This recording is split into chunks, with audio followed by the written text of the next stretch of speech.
As we all know, art is a way of expressing or application of human creative skills and imagination. And we can't deny the fact that art is part of our life. So, good day everyone, especially to you, Ma'am Tilendo. I'm here in front of you to discuss the elements and principles of art.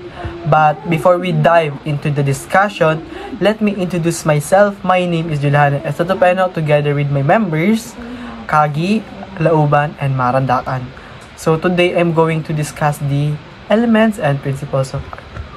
So I'm going to give the learning outcome. So by the end of lesson, you should be able to enumerate the different elements of visual and auditory art, differentiate the principle of art, provide example of the interrelatedness of some of the elements and principle of art, explain the relevance of the elements and principles of art in the study of art and its product, and lastly, illustrate example of hybrid art and dissect what art forms are combined therein. Trivia lang guys. Our Renaissance artist Michelangelo once said that a man paints with his brain and not with his hand. So, this is an important statement that about art making, that art is not merely just a product of skillful hand, but one's creative minds strengthened by his experiences. Kapag tayo ay gumagawa ng arts, yun ay galing sa ating imagination. Kung ano yung mga experience natin, yun yung ating naguguhit. At nang dahil sa ating kamay ay nakakagawa tayo ng art o sining. So, let's discuss the element of art, visual. So, the element of art has two types, the visual and auditory.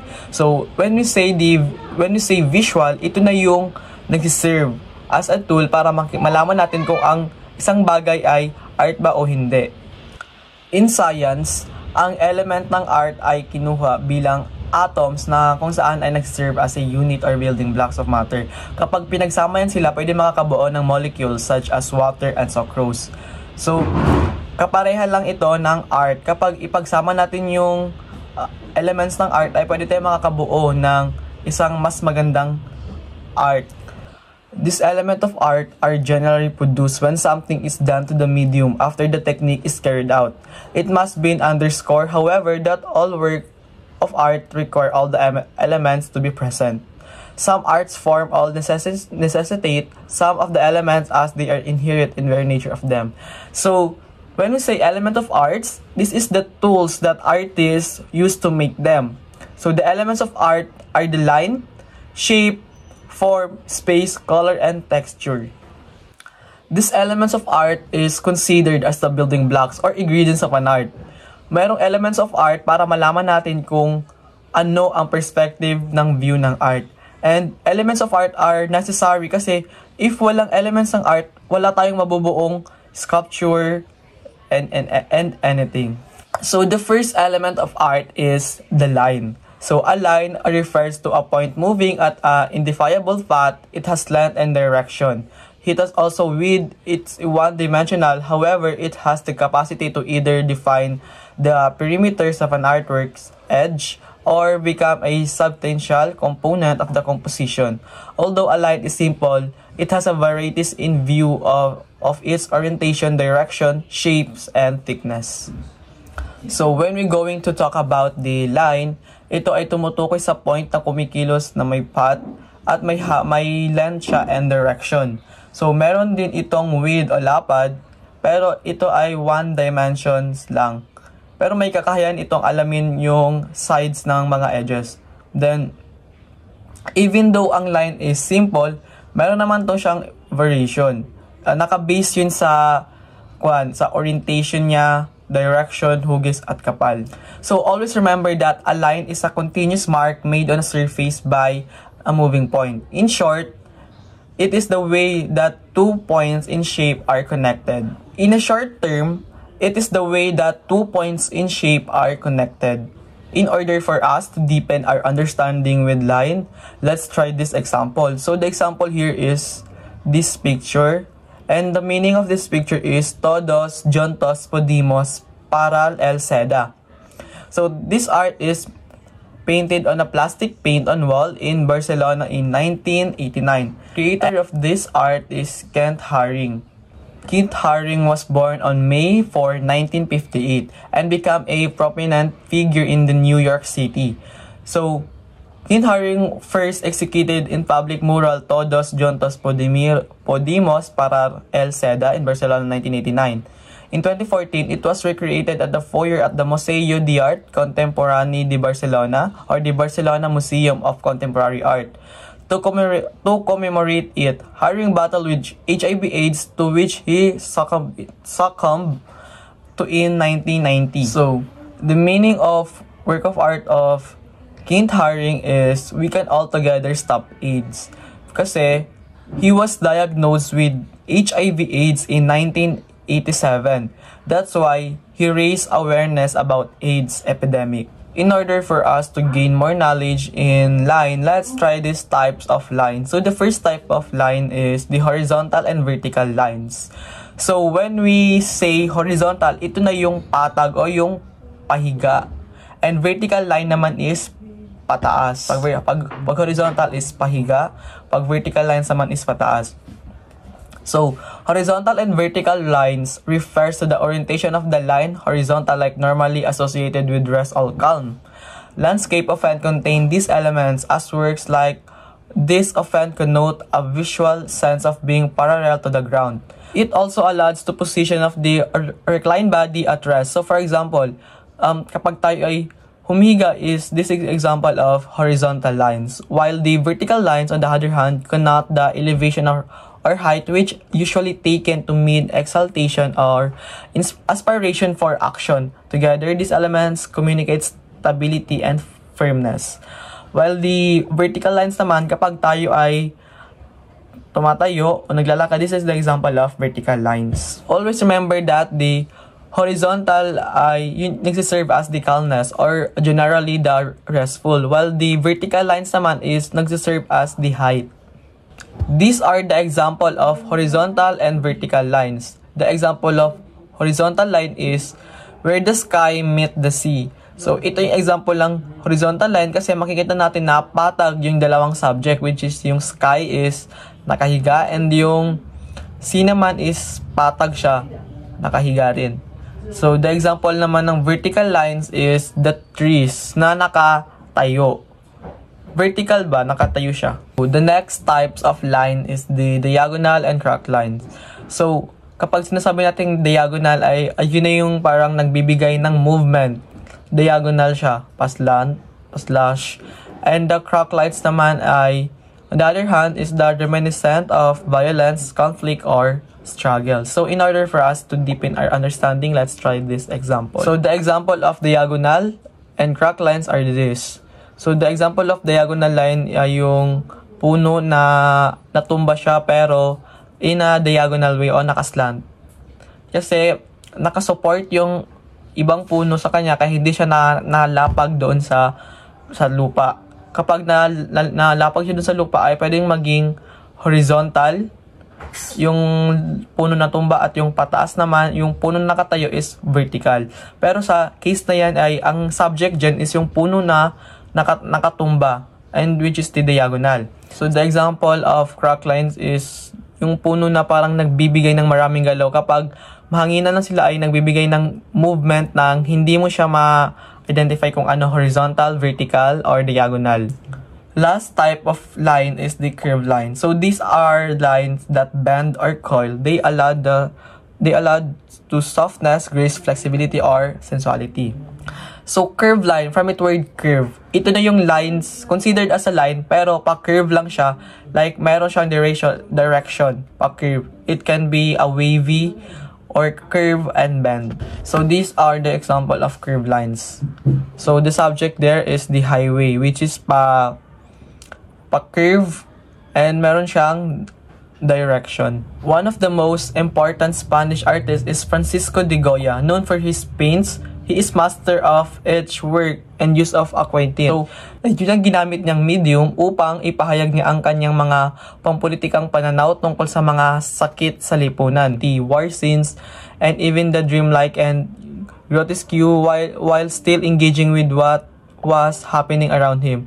As with the most etchings and other types of prints, lines are dominant visuals components. So this is the work of Francisco de Goya, which is the Por qué escondilos, meaning why hide them, in 1797 to 1999, etching in aquatint. So this print is work number 30 of the Coprachos series, first edition, Madrid, 1799, Museo del Prado collection. So the whole meaning of the work of Francisco de Goya is, it is a question that seeks to understand the reason of a motive behind hiding something or someone. The work of Francisco de Goya is part of the line because Goya uses a variety of lines to create texture and depth. The etching techniques allows for fine, detailed lines which he used to highlight expression and details in the figure. Ang line ay hindi kinakailangan maging explicit or literal na ipinapakita. So, the Wrath of Medusa, made by Theodore Géricault, was painted on oil canvas in Museo du Louvre, Paris. So, this is the work of Theodore Géricault, which is the Wrath of Medusa. So, kung makikita natin, ang mga posisyon at orientation ng mga katawan na nakasakay sa bangka ay karamihan sa kanila ay padiagonal ang direction, which is yung types siya ng lines, padiagonal. And ito ay lumilikha hindi lamang mga movements o galaw, kundi pati na rin ng tension sa scene. So the next element of art is the shape and form. So these two are related to each other in the sense that they define the space occupied by the object of art. Shape is created when a line becomes connected and encloses with space. Shapes are two-dimensional, which means they are two ways they can be measured, height and width, while the form is a shape that has become three-dimensional form, has a weight, height, and depth. So the depth shows the thickness of the object. Form are not flat like the shapes are.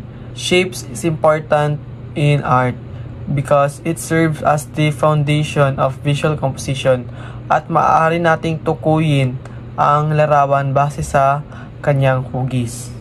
In order for us to know the shapes, let's dive into two categories of shape, the geometric and the organic.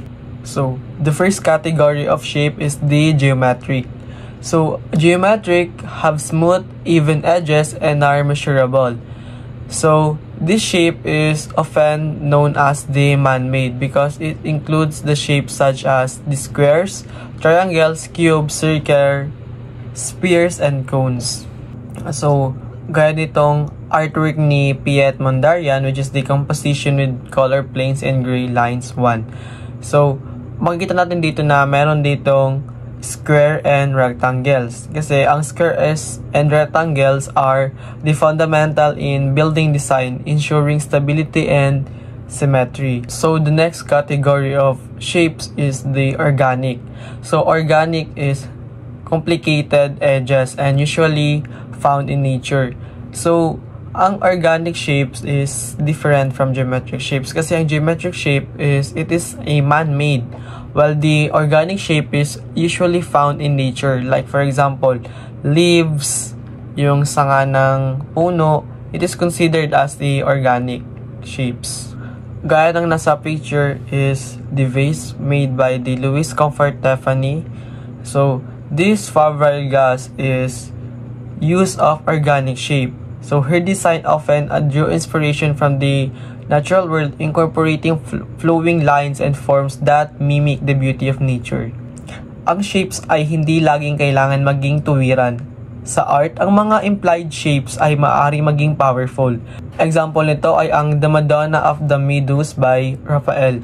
So kung makikita natin, ang tatlong figure ni Maria, ni Batang Jesus at ang San Juan the Baptist ay nagmumukhang hugis tatsulok.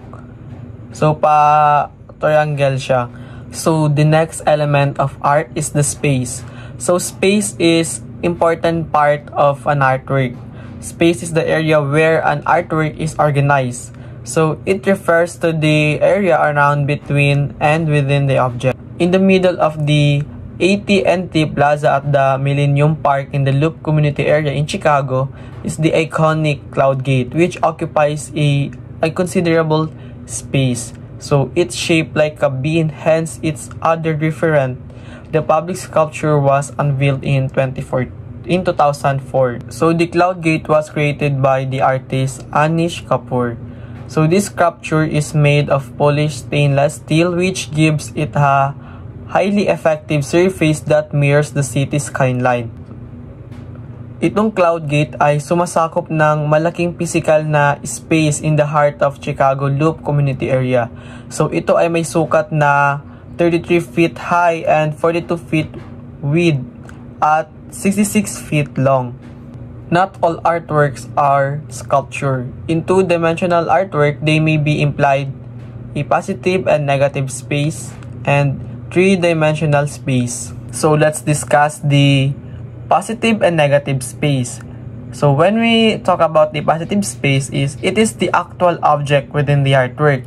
So ito ang lugar na sinasaklaw ng mga pangunahing bagay o anyo sa isang art. So negative space naman ito yung lugar sa paligid, pagitan at sa loob ng mga bagay na nasa positive space. So the negative space is important dahil ito ay nagbibigay ng balance at emphasize sa positive space. Always remember that you can't have a positive space without the negative space. Gaya ng example sa baba is yung sanga ng puno at yung ibon. So ang sanga at yung ibon nagsiserve as positive space. So as it serve as the actual object of an artwork, while the area naman ay negative space kasi na-emphasize nito ang positive space. The next type of space is three-dimensional space. So it can be simulated through a variety of techniques such as shading. So by varying the lightness and darkness of colors, the artist can create the illusion of depth. So gaya ng example dyan sa baba, nagkaroon ito ng 3D o three-dimensional space by the power of or by the use of shading. The next element of art is the color. So color is perhaps one of the elements that enhances the appeal of an artwork. So color can add interest and reality to artwork. So this element is a property of light as it reflected off objects. So color is not intrinsic to an object, and without the light, color cannot be perceived. Much of what we know about the colors begins with the concept of color theory, which was first unraveled through the experiment of Sir Isaac Newton in 1666. We can classify the colors by Roy G. Biv, which stands for red, orange, yellow, green, blue, indigo, and violet. So the artist can decided that this color would be more useful to them if they were placed in a wheel fashion. So this became known as the color wheel. So the color wheel is a powerful tool, especially in the fields of art. So the color wheel by Jaime Castillo is important in field of art. Color wheel can be viewed as temperature. So the warm color are those have that red, orange, yellow, orange, and yellow. While the cold color is the blue, violet, blue green, and yellow green. So let's proceed to the color wheel, which corresponds to the first property of color, which is the hue. So a hue is the dimension of color that gives its name. So it can be subdivided into primary colors, which has red, yellow, and blue, secondary color, which is the green, orange, and violet, and the tertiary color, which is the 6 in total. The first primary color is the red, yellow, and blue. So kaya naging primary color sila because they can't be mixed to be made, and kaya nilang gawin yung colors doon sa color wheel. Secondary color is the green, orange, and violet. So kaya nagkaroon ng green, orange, and violet kasi pinag-mix yung dalawang color, which is yung yellow plus blue, which is nagkaroon ng green, at yung red plus yellow, which is nagkaroon ng orange, at yung red plus blue na nagkaroon ng violet. So, ang tertiary color naman ay kapag pinagsama yung primary at yung secondary color. So, kapag pinagsama sila ay magkakaroon ng bagong color, which is yung pag pinagsama yung red at yung orange, magkakaroon ng red-orange. Kapag pinagsama yung yellow plus green, magkakaroon ng yellow-green. At kapag pinagsama yung blue at yung green, ay magkakaroon ng blue-green. So that will be all in my part, and Miss Kagi will continue the continuation of the color.